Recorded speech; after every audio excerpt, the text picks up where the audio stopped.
At kapag marunong tayong tumingin sa nagsimula, saan ka ba nagsimula? Diba? Kung ikaw ay naghihirap noon, tapos nakita mo ngayon, umunlad ang buhay mo, hindi para maging mayabang ka. Nakita mo ang pagpapala ng Diyos. Kapag hindi kasi natin nakita yung pagpapala ng Diyos, anong pasasalamatan mo? Wala. Kaya tayo, di ba, palagi tayo nagpapasalamat kasi alam natin na dumadating ang Diyos sa buhay natin. Amen po ba? O, kaya yun, no? So kaya yung ibig sabihin niyan, yung pagtingin mo sa pinanggalingan mo, diyan, nagiging humble ka. Amen? At sige, bakit ka ba nandito sa Macau? Anong pinanggalingan mo? May pamilya ka, di ba? Yung pamilya mo, yun ang inspirasyon mo. Kaya ka pumunta dito. Tama? Amen. Marami po ang naging OFW. Nakalimot sa pamilya. Hindi na lumilingon. Kaya hindi na tuloy nagiging maayos. Sabi ng Diyos, hindi kalooban ng Diyos ang paghihiwalay. Lumingon ka. At maaalala mo, may asawa pala ako. No? Hindi pala ako dapat magpaligaw. Di ba? Kasi nga, anniversary, babalikan mo yung pagkatatag. Birthday, babalikan mo nung isinilang ka. Balikan mo yun. No? Di ba? So, maganda yun. No? Na makita natin yun. Kaya tayo dito, para maging ma-inspire ka. Di ba, ang inspirasyon mo noon, yung pamilya mo, tama ba? Amen. Di ba? Ayan. Alam niyo po, siyempre ako, meron din naman akong Facebook. Sa Facebook kasi, siyempre, may maraming mga reels ang tawag doon, no? Clips o mga vlogger, makikita mo dyan, di ba? Marami dyan, di ba? Nagbebenta ng kakanin, nagbebenta ng alahas, ayun dyan di ba? Nagbebenta ng ticket, nagbebenta ng sapatos, ng mga damit, mga bags, ang dami dyan di ba? At hindi lang yun, may mga nagbablog din na may mga content. No? Sorry po sa sasabihin ko sa inyo. No? Nagpo-content. Ang mga content nila ay tungkol sa pag-aasawa. Diba? Yung, ayun, tigang. Yung mga gano'n. Meron pa, o kulang sa dilig. Tapos, meron pa din yung mainit ang ulo kasi hindi daw napagbigyan paggabi. Diba? Meron naman dyan, ako po ay 35 years old, di ba? Di ba? Single mom, isa lang ang anak. Naghahanap po ako kahit 65 o 70 years old. Pwede pong mag-apply. Hindi ba? So, may mga parang nakukondisyon tayo na para bagang ang isang OFW dapat hindi maging tigang. Pero I tell you po, tandaan nyo to, wala pong hindi nakakamatay yung walang sexual life. Sana po, wala nang tumandang madre. Sana namatay na si Sister Rosa noon pa kasi wala siyang sexual life. Dapat si Father Raymond nung 40 years old namatay na kasi wala siyang sexual life. Pwede kang mabuhay nang wala. Mahalaga yan, kasi kailangan talaga yan para dumami tayo, di ba? Ang Diyos ang may gusto niyan eh. Pero hindi ibig sabihin na halimbawa OFW ka na, malungkot ka na, kasi wala ka ng ganyan, wala kang sexual life. Hindi po. Ibig bang sabihin kami, palagi na lang kami malungkot kasi matandang binata. Sister Rosa, matandang dalaga, palagi na lang malungkot. Dahil wala kaming sexual life, malungkot na kami. Anong pinagkaiba natin? Diba? Kaya yung mga OFWs po, no? Kayo mga nandito, lalo yung mga bagong dating, kung hindi nyo kaya, wag na kayong mag-abroad. Kasi masisira lang ang pamilya ninyo. Doon ka na lang sa Pilipinas. Dapat handa ka.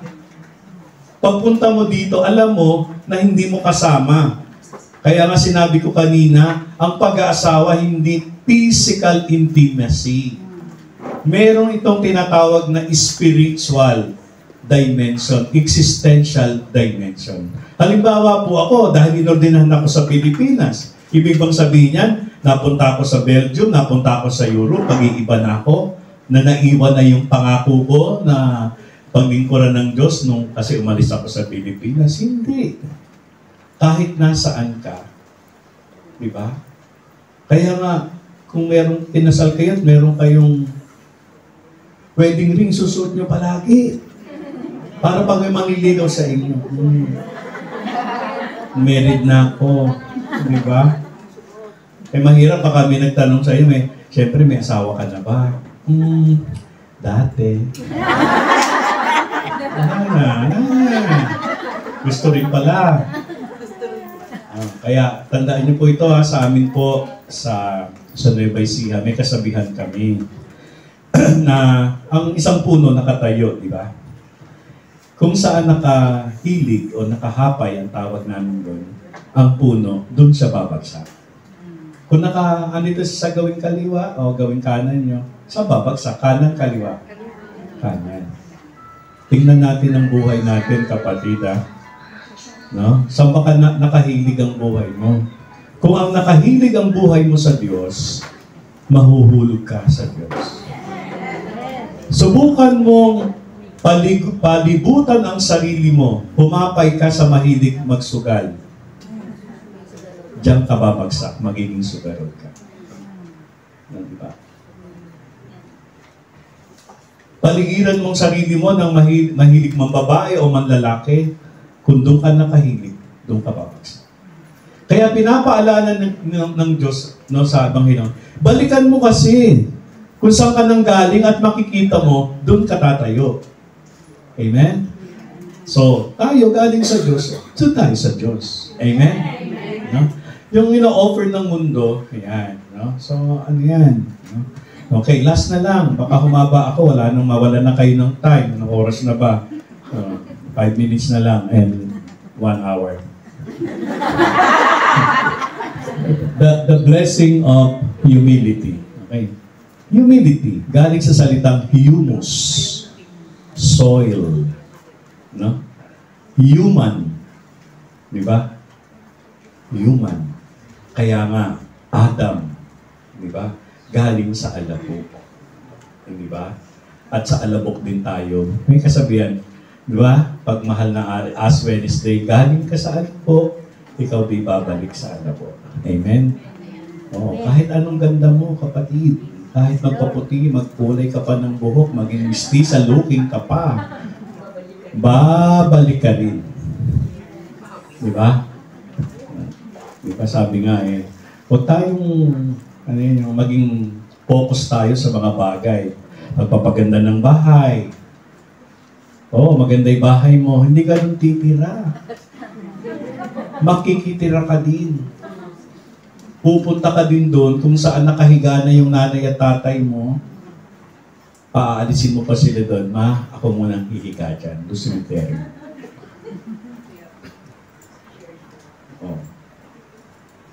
Madilim doon. O nagsisikap kayo na nagsisikap, makabili kayo ng sasakyan, SUV, maganda. Sa last trip ninyo, huling biyahe ninyo, hindi kayo doon sasakay.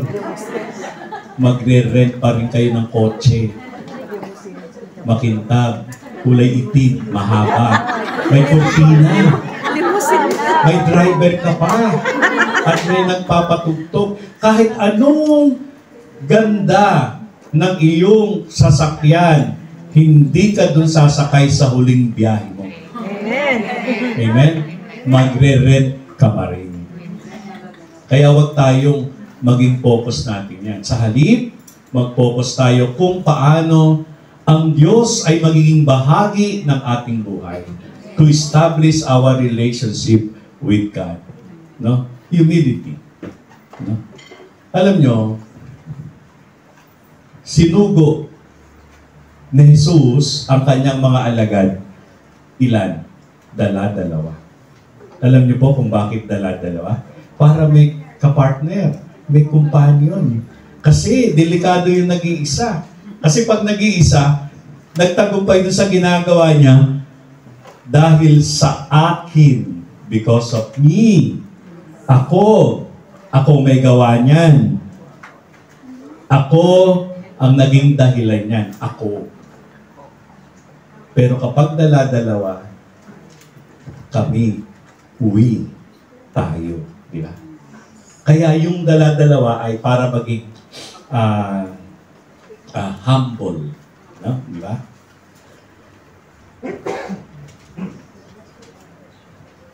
Yeah. So, yun po. So, ang humble person, una, alam niya na ang lahat galing sa Diyos. Kung gusto mo maging humble, una yun. Diba? Kaya wala kang dapat ipagma. It's not me, it's not I. Huwag mong ipagmagaling na marami kang alam. Kaya mataas ang sweldo mo. Bigay sa iyo ng Diyos. Marami ang mag-asawa, halimbawa, abogado pareho yung nanay at tatay. Hindi ibig sabihin yung anak nila marunong na. Ang Diyos pa rin ang nagsasabi. At iba-iba po tayo ng mga katangian. Kailangan natin ng isa't isa. Ang isang humble person, no? Alam mo na kailangan kita. No? Nag-bless po ako ng bahay. Natuwa po ako doon. Kasi nung mapupuri mo po ang bahay, ang pintura talagang pulido. Ang mga cabinet talagang dikit na dikit. Ang ganda. Ang tiles, maayos. Yung kanilang kitchen, napakaganda. No? Yung mga cabinet sa kwarto, ang gaganda talaga. No? At napansin ko yun. So, nung pagkatapos ko mag-blessing, sinabi ko sa kanya, sabi ko, ang galing naman nung mga naggumawa dito. Father, halika. Sabi, bakit? No, Father, di ba kanina sabi mo maganda yung cabinet? Siya po ang gumawa nun. Sabi mo, Father, yung mga tiles, diretsong-diretso, maganda ang pagkaka-layout, siya po ang naglagay nun. Father, yung kitchen po, nakita ninyo, walang leak. Pati yung mga tiles doon sa banyo, siya po ang naglagay nun. Natuwa po ako. Kasi nung siya ng bahay, nagpa-bless siya, hindi niya nakalimutan ang mga gumawa sa kanya. Nabayaran niya na yun. Ibig sabihin, parang sinasabi niya, Father, nabuo pa to. Kasi hindi naman ako kayang umakyat dun sa bubong para maglagay ng yero. Hindi ko kayang maglagay ni isang tiles, Father. Hindi ko kayang bumuo ng isang pero because napaka-humble niya. At alam niyo po, yung mga gumawa sa kanya, hindi nakaupo sa isang gilid lang.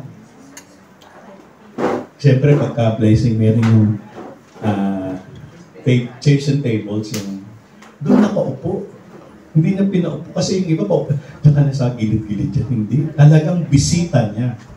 Nagpunta siya doon, yung mga trabahador niya, bisita niya.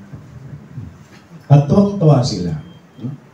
Yun makikita natin yung kapakumbabaan niya na nabuo itong magandang bahay, Father, itong mga kasama ko. No? Hindi yung, ganda ng bahay, kasi malaki ang kita sa abroad, Father. Hindi ganun eh.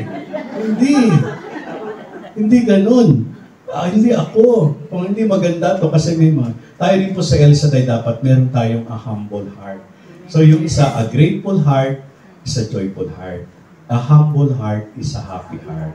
Amen. Amen po. Yan. So, yun. Huwag natin kakalimutan kung saan ka nang galing. Yes. Diba? Amen.